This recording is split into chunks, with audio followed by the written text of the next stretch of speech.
Hello, everyone, and welcome to an emergency episode of Slash Film Daily. We have gathered into the bunker for an emergency episode because a lot of Star Wars news has been dropped upon us.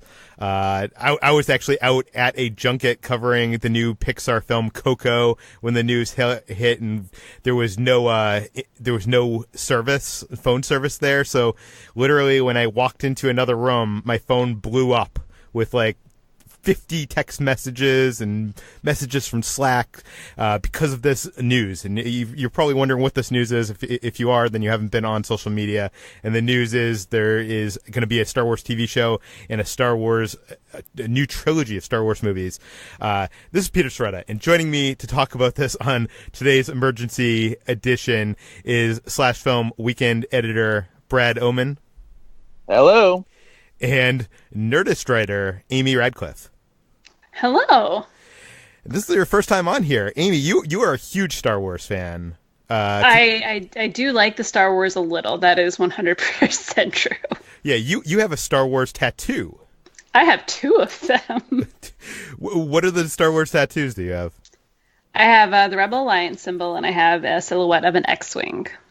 So people probably know our background with Star Wars. Could you give the listeners a little bit of your background with the franchise?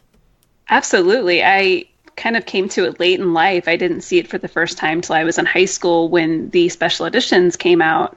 And even then, I watched the films, enjoyed them, but what really made me fall in love with Star Wars was the Clone Wars. So I've really only fallen head over heels into this fandom in a very super healthy, obsessed way since, 2007, 2008. Oh, wow. That's I didn't even realize that there'd probably be someone on this podcast that was kind of, they fell in love with Star Wars from the Clone Wars. Yeah. That is crazy. Okay, let's start at the beginning. I think the biggest bit of news is that Disney has announced that they are doing a new Star Wars trilogy, that Rian Johnson is returning to helm the entire new trilogy, and that it is going to take place in a new part or a far corner of the galaxy, and will feature new characters, and this will be separate from the Skywalker Saga. I think this surprised everybody because I think we were expecting them to announce a new trilogy of Skywalker Saga films that were going to follow Rey, Poe, and Finn. And what are your general reactions? Let's go first with Brad. Yeah, I mean, I was positively floored by this news. We obviously always knew that something was going to follow after Star Wars Episode 9, but we didn't know what. And just thinking about the idea of having an entirely new trilogy that is separate from the Star Wars saga, like, my brain almost doesn't know how to process it because I just don't know what that looks like. I don't know what a movie looks like that isn't, about this battle between light and dark, and Jedi and the dark side. It's just, it's a lot to process. So the possibilities are endless, and I just, with a filmmaker like Rian Johnson at the helm, who is such a creative genius, I can't wait to see what he has in store for this new trilogy. Obviously they hired him because they liked what he can do behind the camera. They gave him The Last Jedi, and I assume that he came to them with this idea of a story that spans at least 3 movies. So he must have something incredible here if Disney and Lucasfilm are entrusting him with an entirely new branch of the Star Wars saga. I couldn't be more excited. When Lucasfilm parted ways with Colin Trevorrow, I was so gung-ho on Rian Johnson doing Episode 10, and when it was announced he wasn't and JJ was, as much as I like JJ, I was so disappointed to hear that Rian Johnson wasn't coming back, and apparently this is why. This is the reason why, and I think... he's going to be a little busy. Yeah, I think he's going to be a little busy, and I think this, if anything, if we know nothing about this, but if anything, this shows you that Kathleen Kennedy, Lucasfilm, and Disney are had such a great experience with Last Jedi that they're happy with Last Jedi. Amy, do you have any general thoughts on your first impressions on hearing this news? Kind of similar. I'm really excited, and I kind of just assumed after episode 9 they would do another trilogy, but pick it up with Rey, Poe, and Finn. And I wasn't sure how I felt about that because I want those films to stay the Skywalker saga, and depending on heritage questions or who comes into focus more, I don't want that to be an endless saga. I want an ending. So to hear that I'm excited for Rian Johnson. I think it speaks volumes that he's, one of the only, I think, director of new Star Wars that hasn't had some sort of reshoots or help or rewrites. And I think it speaks volume that they trust him to do something completely different. And that's the part I'm most excited about, that he gets the opportunity, they even say in the release, to have a blank canvas. And we need that, and I think Rian Johnson is the one to kick that off. It's a good choice. Yeah. Before we get to the blank canvas, I do want to talk about. Obviously, you alluded to the Skywalker saga, and if it went with Rey, Poe, and Finn, that might not be following the Skywalker saga, or one of them might not be a Skywalker in lineage. We don't know that. We don't. But Kathleen Kennedy was on the Star Wars show, I think last week or the week before, and she said that they were looking at the next 10 years of Star Wars stories. Quote, "We're looking at narratively where that might go. Future stories beyond episode 9 with these new characters, Rey, Poe, Finn, BB-8. We're also looking at people who are interested in coming into Star Wars."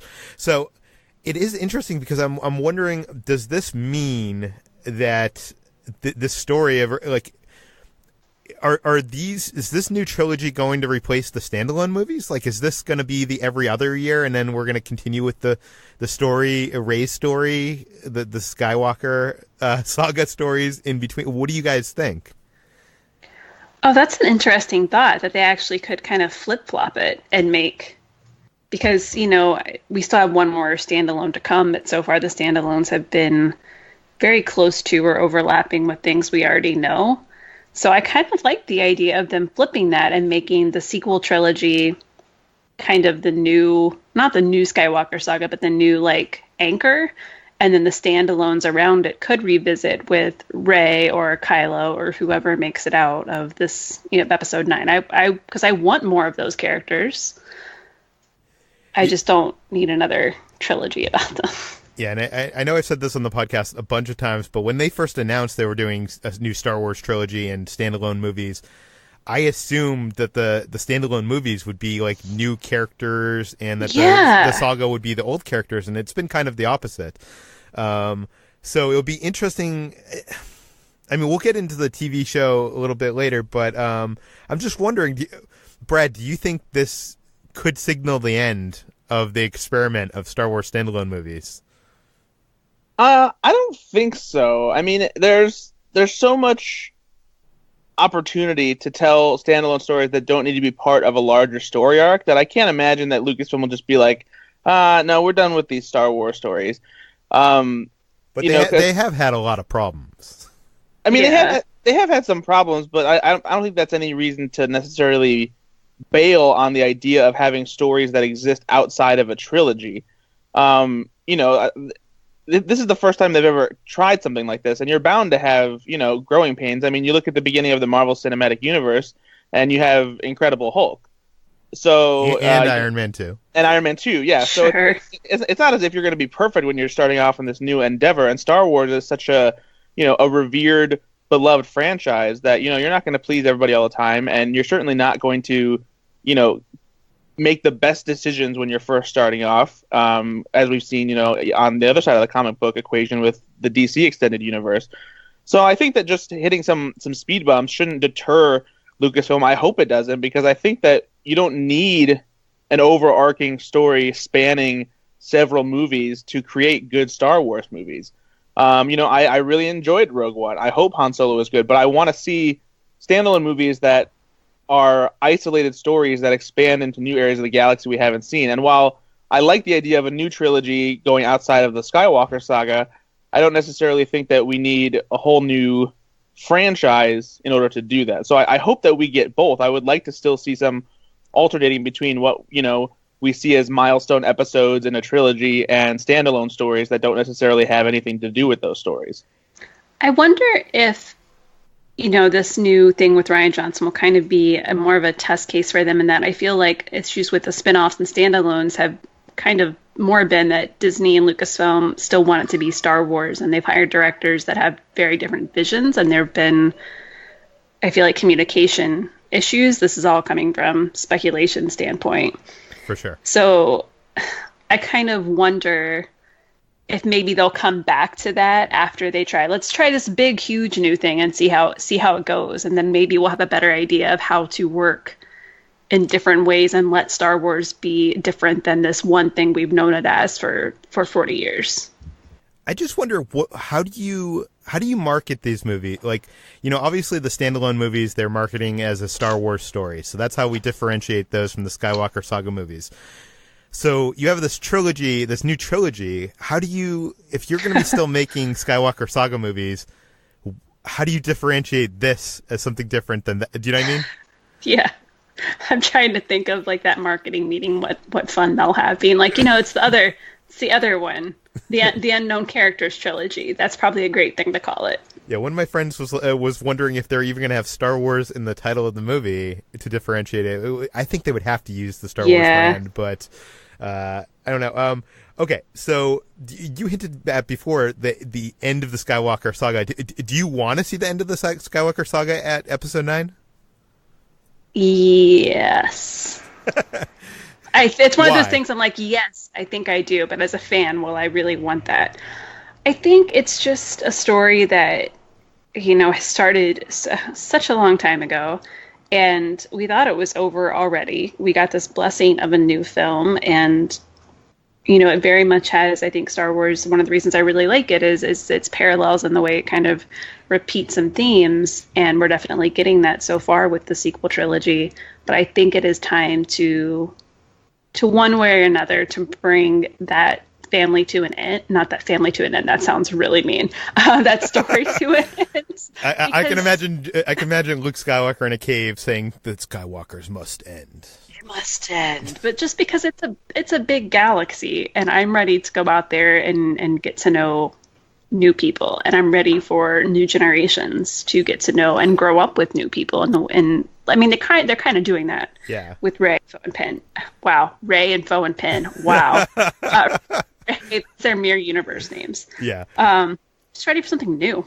Yeah. Jacob Hall wrote in the site that basically that Star Wars has been good at creating the illusion of a big universe, but we've always had kind of like followed the same people in the same places. So I guess what I'm asking, this is definitely going to be they've said it's going to be in a new place with new people. And what would you like to see that be? Let's start with Brad. Oh, of course you're going to start with me. Jeez. I mean, I definitely want to see stories, I think, that venture outside of the kinds of heroes and villains we've seen so far. I feel like we've spent enough time with the struggle of the Jedi and the Sith. I would like to venture away from characters that use lightsabers and are force sensitive. As cool as they are, and as much as I love those characters, I think that we need to focus on characters who are not like that. So, like, assembling some kind of team, like for whatever reason, I don't know. I'm picturing some kind of story that's almost like a Lord of the Rings-esque story set in the Star Wars universe. Following some kind of ensemble on this sort of grand adventure that spans 3 movies where they're trying to accomplish something. And it's not necessarily, a simple battle of good and evil. Yeah, so Lord of the Rings is definitely about that, but like they also, it's about the journey itself. And so, where there's all these obstacles in the middle to overcome, and it's not just about fighting, a single villain or that kind of thing. And so, yeah, I mean, it's tough to get more specific than that. It could be set in a different era. It could be like Knights of the Old Republic, which could be exactly what you're like looking for in that description. Amy, do you have a whole article on ideas? Yeah, it'll be up tomorrow morning on Nerdist at 6 a.m. Pacific time, in case anybody is super curious. Tomorrow being Friday, right now. I think to get away from the timeline we know and characters we know, and to avoid anyone being able to say, but where was this character when this big battle was happening? Why weren't they part of it? They need to go very far in the past, very far ahead, or do something in a completely different area. And I think one area that has potential is because they specifically say, he'll explore, he'll introduce new characters from a corner of the galaxy that Star Wars lore has never before explored. I don't know if lore means legends titles as well, but I think unknown regions would be a really interesting area for them to go. That's a part of Star Wars, the galaxy that's separate from the Galactic Civil War, all the bananas things happening between the rebellion and the First Order or resistance, and all of those groups. And they've mentioned unknown regions quite a bit in the current storytelling universe, like in Thrawn or Aftermath Empire's End, and in some comics. There's also some hints that Snoke might be coming from there. Yeah. Yeah, so I think that's one way they could stay concurrent with the timeline we know. So could this be a Snoke prequel trilogy? No. Shut your mouth, Peter. Go away. But my other thought is it's the Old Republic area where they could go thousands of years back. That's a huge timeline that's not, you can jump around even the legend stuff if you wanted to and stay away from Revan or characters like that. And you get the Jedi hook, which is probably nice for Disney for marketing purposes and for merchandise purchases reasons. I don't know what I just said. I'm very excited. I think one of the problems with setting it now or setting it during the original trilogy time is, as much as I love the Star Wars comics, they do this often where it's kind of like you're running into people that it just seems ridiculous. Like, Luke has a running with Boba Fett when he's blinded by the sand, so he doesn't see him, so it can make sense within the the series. And I think they need to get away from that. I think you're right. I think they need to set that someplace else. I would actually be interested in seeing, when George Lucas was developing that TV series, he was trying to develop it in the Coruscant, the underworld. Oh, the underworlds, yeah. Yeah, and I would love to see something that takes place kind of like in the that kind of the crime world, the scum and villainy of the Star Wars universe. And I feel like if you set it there, you could kind of get away from Jedi and even the Empire. Although I'm sure the Empire has some dealings with those kind of people. But I've been joking. Actually, when we hire people for Slash Film, we do this. We do this test where we have them write a fictional news post, and the last run we actually the people we hired actually had to write a news post about Martin Scorsese directing a Jabba the Hutt gangster film set in Star Wars. And I feel like as much as that's funny, I think I want to see that. Maybe not Jabba the Hutt, but I think I want to see something set in that kind of gangster world. I think that would be interesting. And something we really haven't delved into. I mean, I guess Clone Wars has a little and Rebels a little bit, but not, we haven't been set in that world.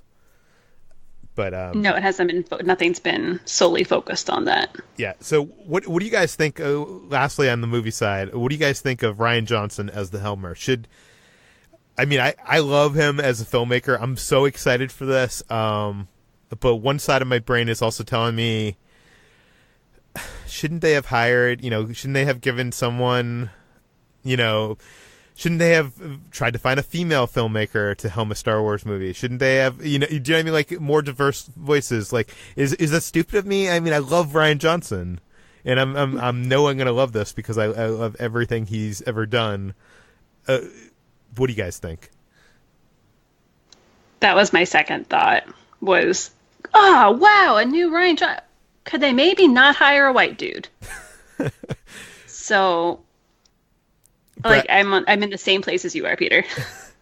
Brad, any thoughts on that? So, does the announcement say that he's directing all three of them? Just the first one, as of right now. So yeah, so there's it says he's planning it. So yeah. So I'm assuming he's writing it, although it's not said. Yeah. So I think there's still some open possibilities here for Lucasfilm to expand their horizons as far as hiring more diverse directors is concerned. And it's like you gotta look. I think you do have to look at it from Lucasfilm's perspective. Is you do want somebody who is already at home in the Lucasfilm, and Disney family. Like Rian Johnson just did Star Wars, and maybe he already had this idea, that he came to them with and was like, I've thought about this. It's like I think that this, might be something that you do, and that's why, he's doing it. It's not that they were looking for somebody to start a new trilogy. Maybe he already just had this idea, and so that's what it is. And so I think that there'll be plenty of opportunities for Star Wars to do the right thing and hire more diverse directors, both from as far as women are concerned, and also people who aren't just white dudes.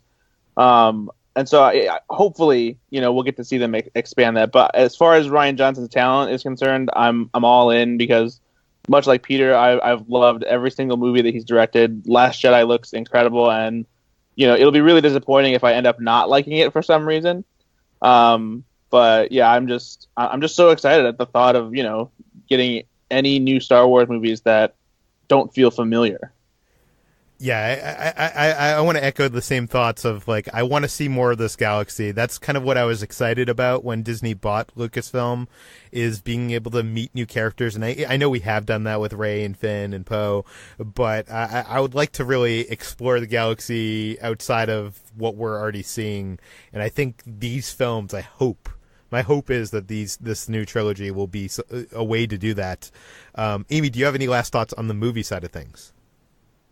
Give me all of it. That's all I got. Sometimes I'm like, is there going to be too much Star Wars? Like, I don't know. But then the second something gets announced, I'm like, no, there is no such thing. I'm so excited.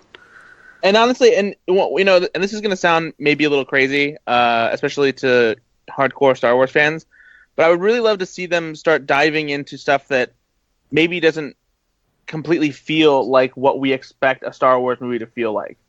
Like, Marvel is with Thor Ragnarok, they're starting to step into more specific genre territory, and Fox is going to do it with New Mutants soon by making a comic book horror movie. And I would really like to. I think it would be cool to see a Star Wars movie that really goes for comedy, like Thor Ragnarok does, or something that's almost like a crime thriller set in the Star Wars universe. Like, I think that there are a variety of genre stories that can be told in the Star Wars universe that don't necessarily have to be these epic sci-fi adventures, but they different kinds of stories. That's something that I would like to see happen. It might be a long shot, and I know there's no guarantee that that's something that fans want, but I think that would be really cool to see. It's funny you mention that, because when we first learned what Rogue One was, a year before Disney announced what it was, we heard it was a heist film, and I was like, oh my god, it's going to be like Ocean's 11 in the Star Wars universe, and I was like, that's going to be so cool. And Rogue One was good, but it wasn't. It was not a heist movie, though. Yeah, exactly. I guess they stole something, but it didn't have that vibe. Yeah, it didn't feel like a heist movie. Yeah. So let's move on to the TV news. Brad, how about you tell us what happened in the TV news? Yeah, so this news came hot on the heels with the new Star Wars news. Walt Disney Company Chairman and CEO Bob Iger was having a quarterly earnings call for Disney, and he offered up the announcement that they're officially working on a new live-action Star Wars series that is going to be part of the company's new streaming service that is expected to arrive sometime in 2019. That's really all we know for a fact right now. We don't know what the show is going to be about. We don't know of any creative talent involved or anything like that. But this is supposed to be the first live-action Star Wars TV show. We've seen plenty of animated shows before with Clone Wars and Star Wars Rebels most recently, but this is the first time we'll actually get to see a live-action Star Wars series. It's not the first time it's been attempted, since we previously had Star Wars Underworld in development. It was we talked about briefly before. That was supposed to take place between Revenge of the Sith and A New Hope. But much like the new Star Wars trilogy, there's a lot of potential for this TV show here, because it allows, hopefully will also allow them to venture into certain areas in the Star Wars universe that have yet to be explored, because we really can't do, I don't think we can do too much as far as tying the Star Wars TV series into the movies, because the scope of the movies is so much bigger than I think what they'll be able to do on TV, you know, even for a company like Disney, who has endless amounts of money, essentially. But I think that this will be an opportunity to dive into areas that don't have, you know, direct ties to the stories that we already know. Because, you know, even some Star Wars Rebels, while it introduced all these cool new characters and side adventures, there's still ties to what's happening leading up to the original Star Wars trilogy. And we still see characters pop up that we're familiar with, just like we do, like Peter talked about with the comics. Yeah. So, but I think there's a lot of potential here for sure. So, this new movie trilogy, they've said it's about new characters. Does this mean that this new TV show might be about characters we already know? What do you guys think about that? I don't know. I'm not sure that you can effectively do that without. Well, you could do like a young Obi-Wan show, or you could do. Yeah, but I feel like if you do that, then like you're gonna expect it to be on the same level as, you know, a Star Wars movie, and they're not gonna be able to deliver that quality or that scope with a live action TV series. It's just gonna be too expensive. I think my concern in that area would be more about, you know, casting issues. Like if you are anywhere in an established timeline with familiar characters, people would be like, well, where's so-and-so, and why isn't the actor that played him in the film? If it's, you know, a sequel trilogy, why aren't they playing them in this TV series? And I don't particularly think a live action TV series is going to be able to afford. For sure. I mean, you know, I've been watching Star Trek Discovery on CBS's streaming service, and if they made a Star Wars show with that budget, I would be happy, because it looks good. It doesn't look like they have the same locations in every episode, which is a problem that I think even plagues Star Wars Rebels, you know, that they can't build too many locations because it's, you know, cost prohibitive. It's budget, yeah. And as much as I love Rebels and I like Clone Wars, you know, they have a lot of standalone episodes, and I want more of a serialized story. So I'm hoping that this is more like what we've come to love about the era of peak television, and we get a really strong, you know, serialized story. Amy, do you have any thoughts on what you want for this TV show? I do, and I'm just kind of like pie in the sky, not considering the practicalities of actors or FX, but I have a couple of ideas I would love to see. My first one, which is no surprise given my X-Wing tattoo, but like a Rogue Squadron TV series. Yes, please. Right? You could pull that off on a budget really well. I mean, Battlestar Galactica did that kind of stuff really well, and that was, what, 15 years ago or 10 years ago, something? Yeah, and I think that could be a blast. You could pull names from Legends books, the X-Wing books or not. You could kind of dance around like the Wedge factor, the Wedge Antilles factor, and I think that would be a really fun, like, action-packed, potentially sci-fi, you know, well, obviously it's set in space, but kind of like that more BSG feel. And also one that I think could be interesting and makes me think more in BSG is the First Order kind of began out of the remnants of the Empire, and they left the Battle of Jakku and kind of headed off through the unknown regions to the secret place to kind of rebuild. And I think a series focused on the First Order building and how they kind of survive out there and how they recruit. Like, I think that has potential to be interesting too. Brad, do you have any ideas for this new TV series? I think a TV series focusing on a team of bounty hunters would be pretty sweet. You know, sort of an ensemble of, you know, these people who have no allegiance, who are tasked with finding people. Like, it could be the Boba Fett story. I mean, they were doing that video game that was essentially going to be, you know, the Boba Fett story. I forget what the video game was called. 21 was that something. The level 13, like 13? Yeah, 13 something. Yeah. I don't want Boba Fett anywhere near this. Agreed. Yeah. but I don't know. Cynical me tells me that we're not getting 3 new movies with completely new characters and a TV show with completely new characters. Like, I just don't think Disney. I mean, look at what they've done so far.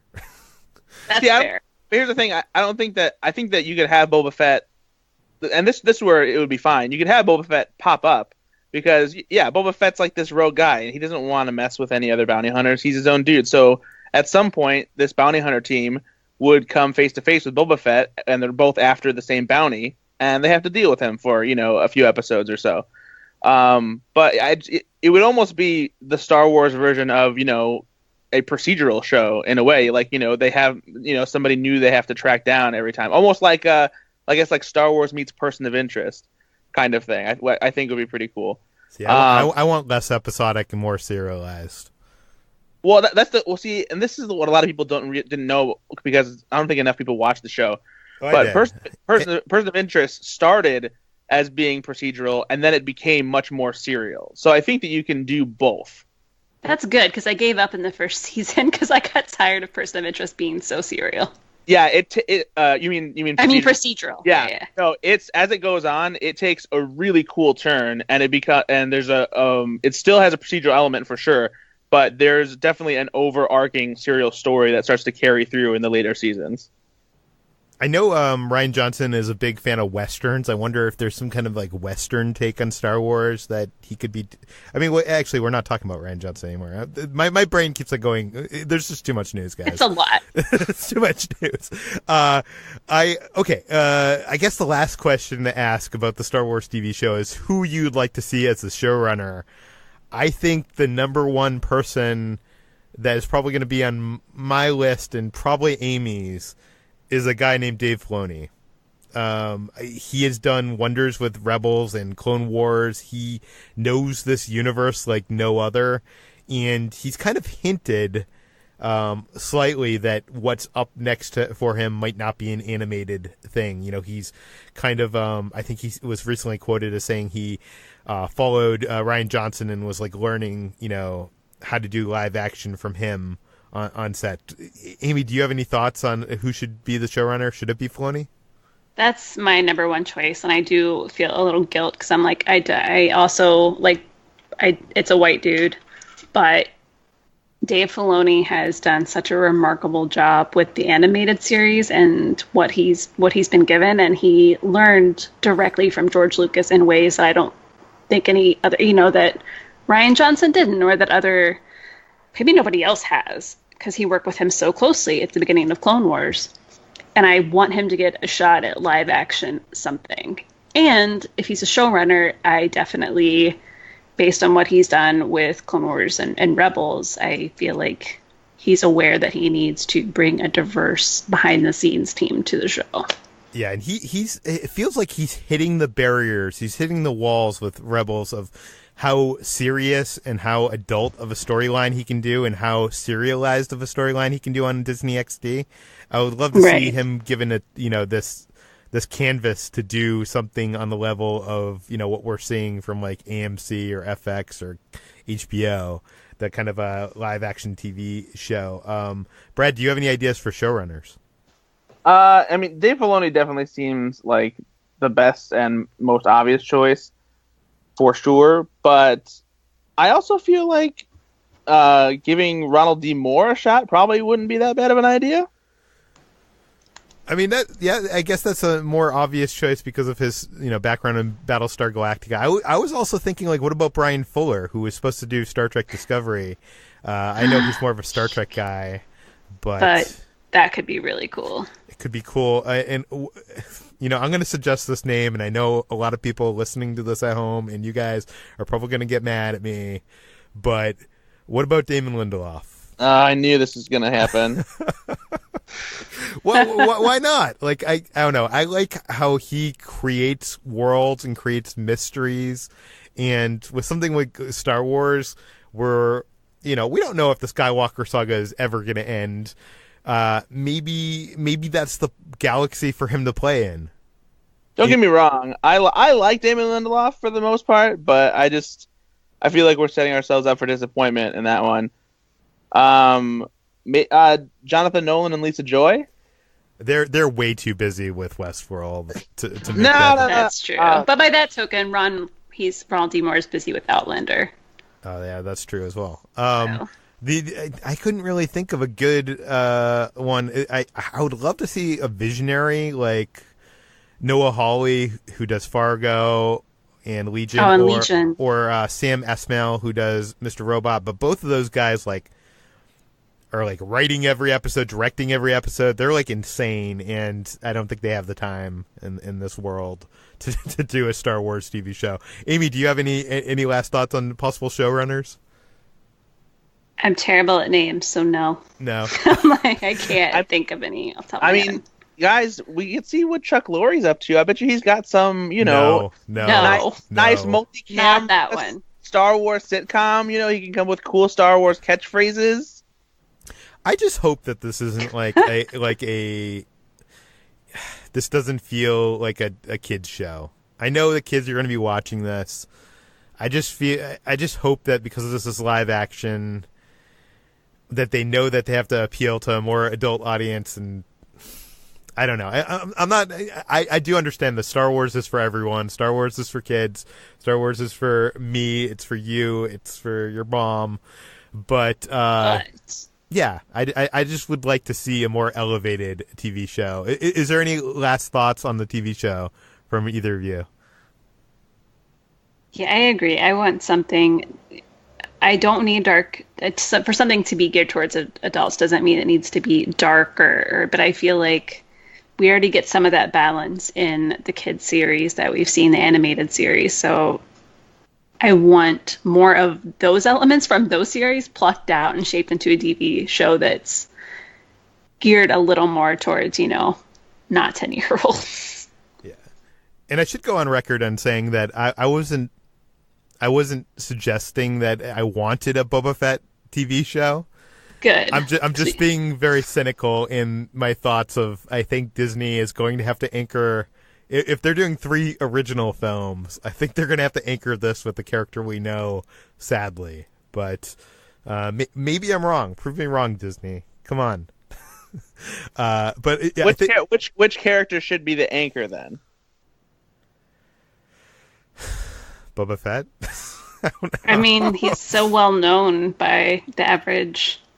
They've also played out all this in the books, which Amy I know has read a lot more books than I have, the new books, with Boba Fett. They've kind of hinted that he's crawled out of the Sarlacc pit, so they could either do a prequel thing or they could do a thing later in his life, maybe.